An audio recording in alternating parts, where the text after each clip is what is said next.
안녕하세요. 모빌리티 인문학 하이스토리 100강, 모빌리티 시대의 미디어와 정치, 제3강 모빌리티 시대의 저널리즘을 함께 하겠습니다. 건국대학교의 정성은입니다. 반갑습니다. 세상에 많은 일들이 있죠. 사건, 사고. 그런데 그 모든 사건, 사고들이 다 뉴스가 되는 것은 아닙니다. 과연 무엇이 뉴스가 되는가? 객관적인 6가지 뉴스 가치에 의해서 뉴스가 결정이 돼요. 영향성, 시의성, 저명성, 근접성, 신기성, 갈등성과 같은 것들인데 일단 영향성, 얼마나 많은 사람들한테 영향이 되고 있는가, 영향을 미치는가 하는 부분, 당연히 좋은 뉴스거리가 되겠죠. 또 시의성이 있습니다. 시일이 지난 사건보다는 그래도 최근의 사건이라던가 혹은 역사성이 있다라던가 이런 부분들이 뉴스로 훨씬 더 가치가 있겠죠. 또 세 번째는 저명성이에요. 똑같은 사건이라도 유명인이 관련된 사건이라면 훨씬 더 뉴스 가치가 있다라고 얘기를 합니다. 마찬가지로 영향도도 크기 때문에 그럴 수가 있겠죠. 예컨대 참 씁쓸하고 일어나서는 안 될 일이지만은 음주운전 사고가 많이 일어나잖아요. 근데 하룻밤에도 음주운전 단속에 걸리고 음주운전을 하는 사람들이 아마 한 명, 두 명은 아닐 겁니다. 최소한. 그런데 우리가 뉴스 지상에서 보게 되는 것들은 거의 대부분 어디 유명 연예인들 혹은 뭐 정치인들 이런 우리가 알려진 사람들에 대한 이야기를 듣게 되죠. 저명성이란 측면. 그리고 근접성 같은 경우도 뉴스 가치를 충족을 시켜주게 돼요. 신기성. 이상하고 괴성한 사건일수록 뉴스 가치가 높다라고 해요. 개가 사람을 물면 뉴스가 되지 않지만 사람이 개를 물면 뉴스가 되는 것과 마찬가지입니다. 마지막으로 갈등성. 평화롭고 아름다운 세상이에요 라고 하는 것은 뉴스로 잘 나오지 않죠. 그렇죠. 근데 전쟁과 폭력, 그다음에 어떤 갈등 상황들 이런 부분들은 훨씬 더 뉴스 가치가 높다라고 얘기를 해요. 그런 측면에서 우리 1912년에 일어났었던 타이타닉호 침몰 사건을 아실 거예요. 영화로도 만들어지고 유명한 노래들도 많고요. 그런 타이타닉호의 사건 같은 경우는 100년이 지난 지금에서도 굉장한 뉴스라고 얘기를 합니다. 어떤 점에서? 아주 커다란 초호화 영국 배가 태평양을 건너서 미국으로 가던 중에 일어난 일이에요. 영국과 미국 양쪽 사람들한테 큰 영향이 있었겠죠. 거기다가 매우 유명한 사람들이 타고 있었어요. 그리고 이상하고 신기하게 타이타닉호가 침몰하던 그 순간에 살기 위해서 이제 남성들이 여성 드레스를 막 입고 이제 구명보트에 타려고 하는 그런 사건들이 여럿이 있었대요. 그런 부분들도 하나의 에피소드들로 다뤄주고 있죠. 갈등성.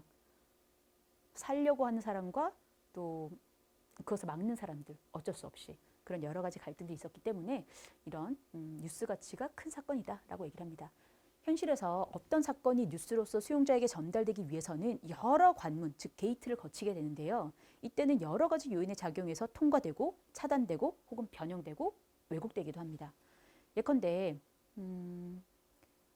어떤 기사감을 가지고 이제 언론사의 풍경이에요. 자, 기자가 기사 하나 썼어요. 그래서 이거를 데스크에 올려야겠다. 편집국에 올려요. 편집국에서는 아무 말 없이 킬이라고 합니다. 그러니까 기사를 내보내지 않겠다는 거죠. 그 기자는 생각하기로 왜지? 다시 추가 취재를 해요. 다시 올립니다. 다시 킬. 그러면 기자는 생각하죠. 뭐 때문에 뭐 때문에 그럴까?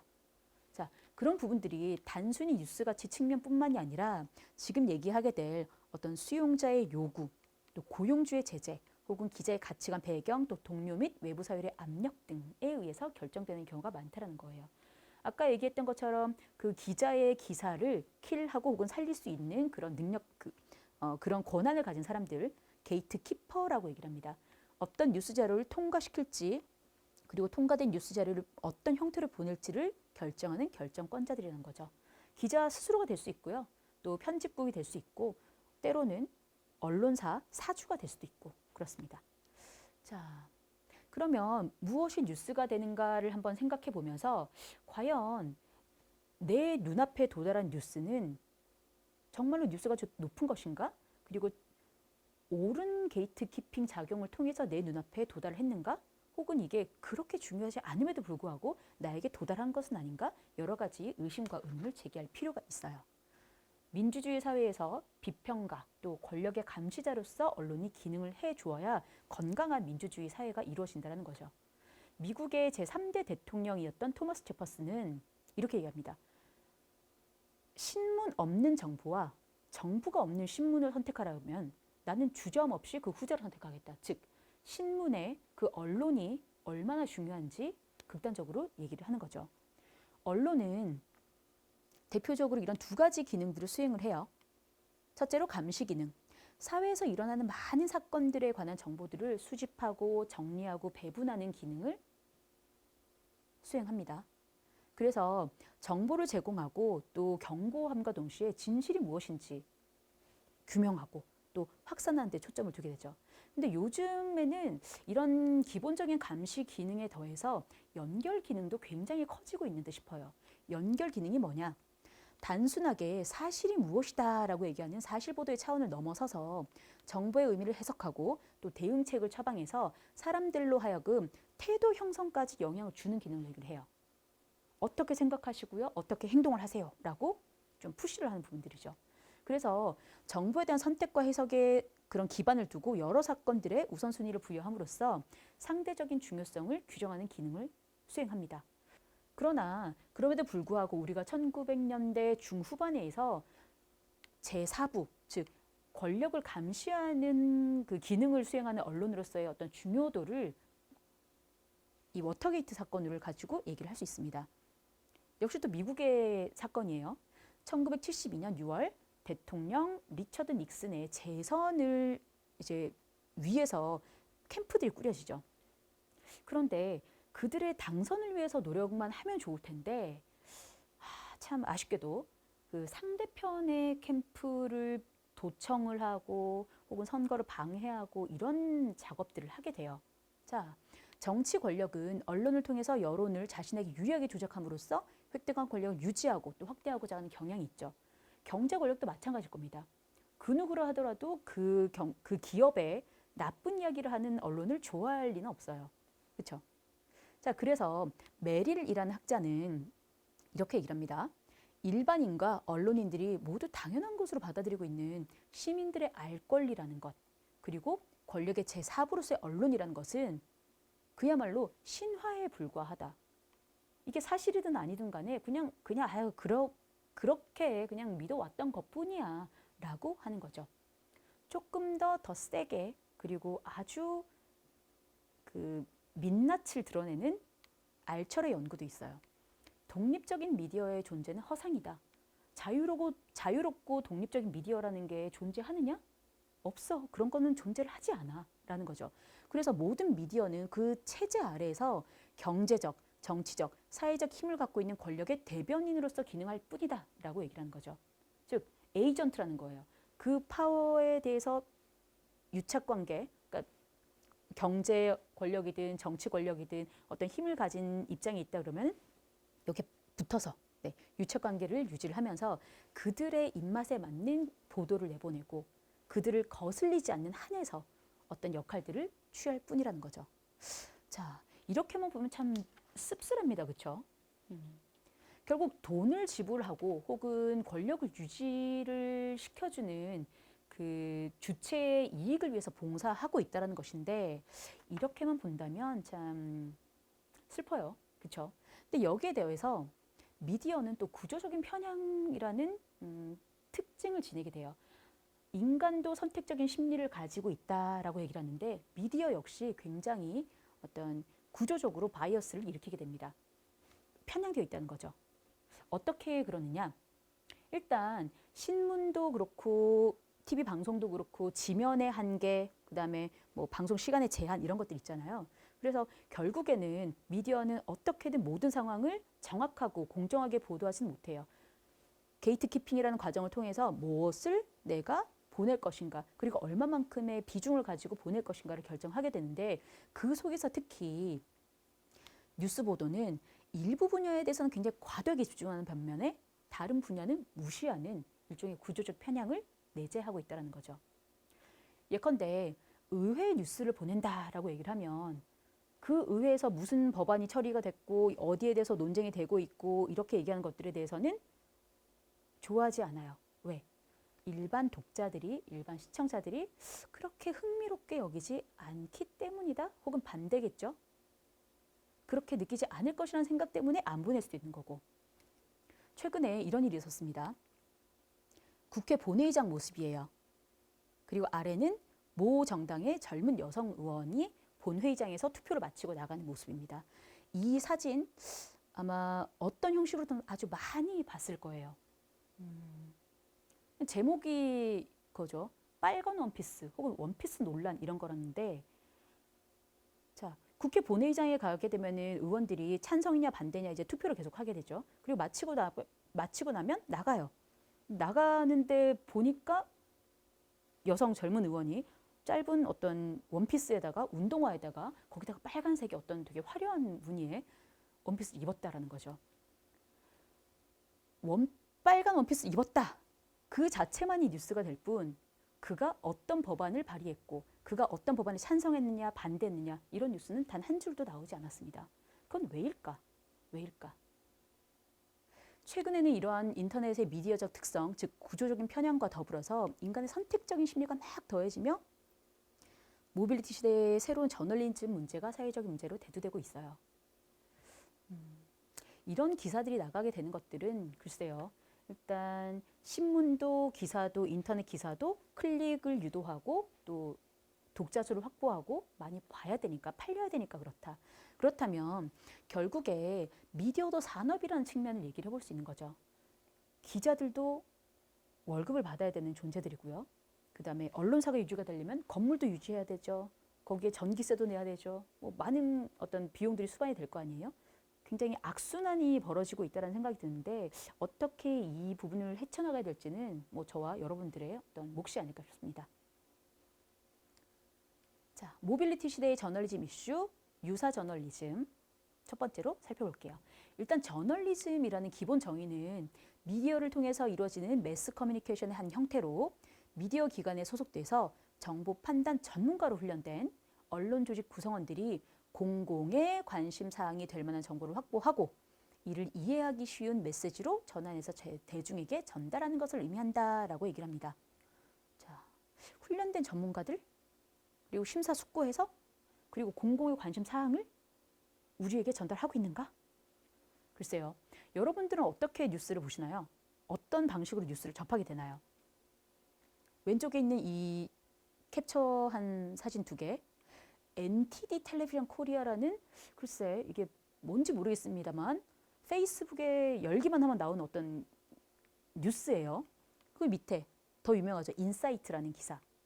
위키트리 또 인사이트 이런 부분들은 여러분들이 페이스북을 열게 되면 항상 올라오게 되는 뉴스일 겁니다. 그런데 막상 어떤 정치적인 기사, 사회적인 기사 이런 걸 쓰는 거 한 번도 본 적이 없어요. 그렇죠? 유사 저널리즘, 그러니까 저널리즘이 아니다라는 거죠. 유사 언론이라는 거예요.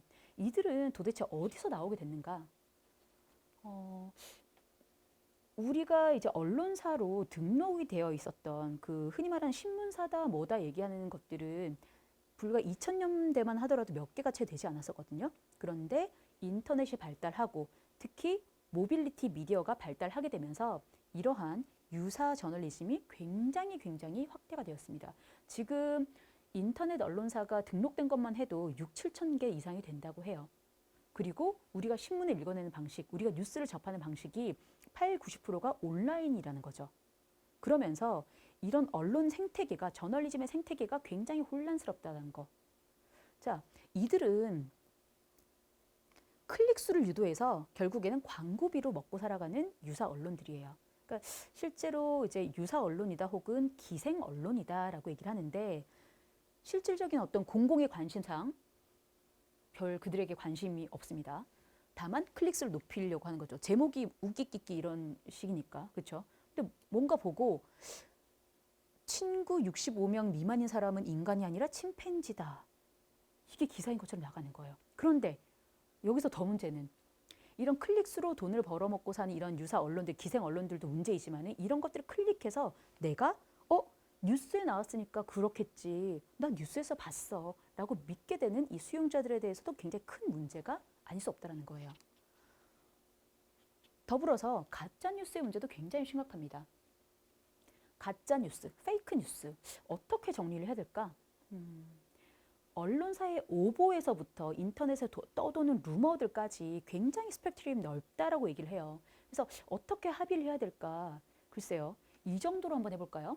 일단 넓은 스펙트럼 안에서 혼란스럽게 사용되고 있는 가짜 뉴스는 일단은 뉴스의 형태는 띄고 있어요. 뉴스의 형태는, 포맷은 뉴스의 포맷이라는 겁니다. 그런데 실제로는 내용은 사실이 아닌 거짓된 뉴스로 어떤 의도를 가지고 조작되거나 거짓 정보를 유포한다는 특징이 있다는 거죠. 그래서 정치, 경제적인 이익을 위해서 의도적으로 언론 보도의 형식을 하고 유포된 거짓 정보다라고 우리가 정의를 해볼 수 있겠어요. 자, 근데 사실 가짜 뉴스는 비단 오늘만의 문제는 아니거든요. 옛날 옛적 생각해보면 국사 시간 때 아마 배웠을 겁니다. 백제무왕의 서동요라는 게 있어요. 그러니까 백제무왕이 저 신라에 넘어가서 그 선화공주가 너무 예뻐서 반한 거죠. 근데 백제 왕자하고 신라 공주하고 결혼할 수가 없으니 소문을 퍼뜨립니다. 그 선화공주가 뭐 어떻게 이렇게, 그게 서동요예요. 근데 그것도 일종의 가짜 정보죠.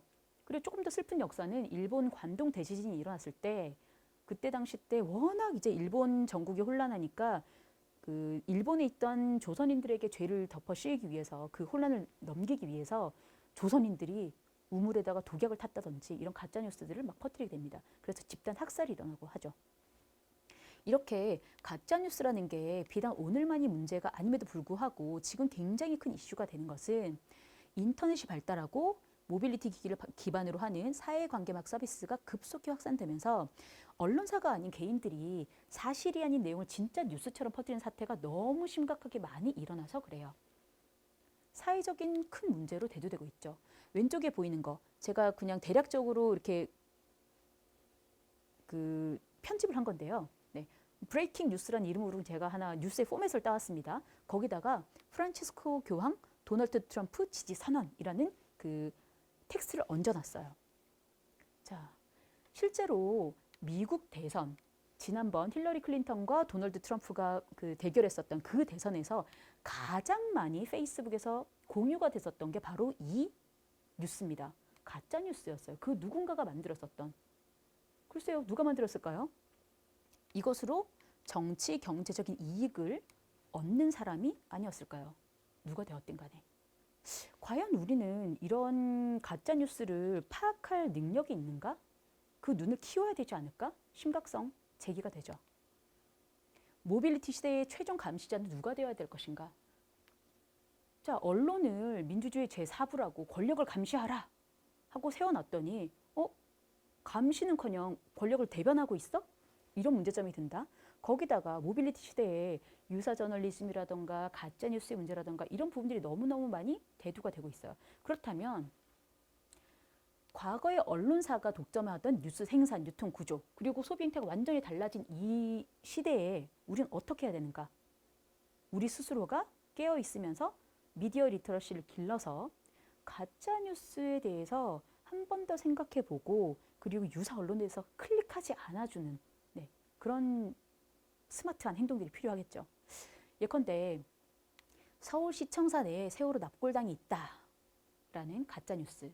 실제로 2016년 그 박근혜 대통령 탄핵 당시에 태극기 집회하시던 분들한테 굉장히 많이 떠돌았었던 가짜 뉴스예요. 아까 프란치스코 교황, 도널드 트럼프 지지 선언과 마찬가지로. 그런데 일견 이거는 그래도 조금 그럴 법도 한가라는 생각도 들지만, 사실 카톨릭 신자들이라면은 더 생각할 것이, 자, 정치와 종교를 분리를 해야 되기 때문에 교황님께서 어느 나라의 국가의 대통령을 지지할 수가 없으시거든요. 그래서 안 되는 거예요. 그건 교리에 어긋나는 것이니까. 마찬가지로 서울시 청사내에 무슨 납골당이 있습니까?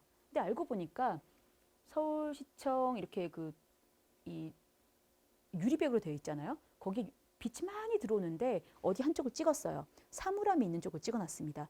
근데 그게 햇볕을 받아서 반짝반짝반짝 거리니까 그냥 사물함인데 납골당처럼 그냥 조그맣게 이렇게 사진을 얹어서 이 뉴스를 내보냈던 거죠. 그 사실 조금만 상식적으로 생각해보면 정말 말도 안 되는 것들이 많이 돌아다니거든요. 근데 그것을 믿어요. 왜? 나의 확증 편향에 빠지기 때문에. 그러면 거짓 정보가 참인 것으로 확산된다는 것은 우리 민주주의에 대한, 그리고 우리 사회에 대한 심각한 위협이 된다는 것을 깨달아야 됩니다. 자, 누구나 정보를, 그리고 누구나 뉴스를 생산할 수 있는 모빌리티 시대에는 모두가 진실을 검증하는 주체가 되어야 할 거예요. 과연 사실인가? 진짜? 합리적으로 의심하고 또 원출처를 확인하고 또 주류 언론의 보도와 비교 분석하는 주체적인 노력이 매우 필요하다고 하겠습니다.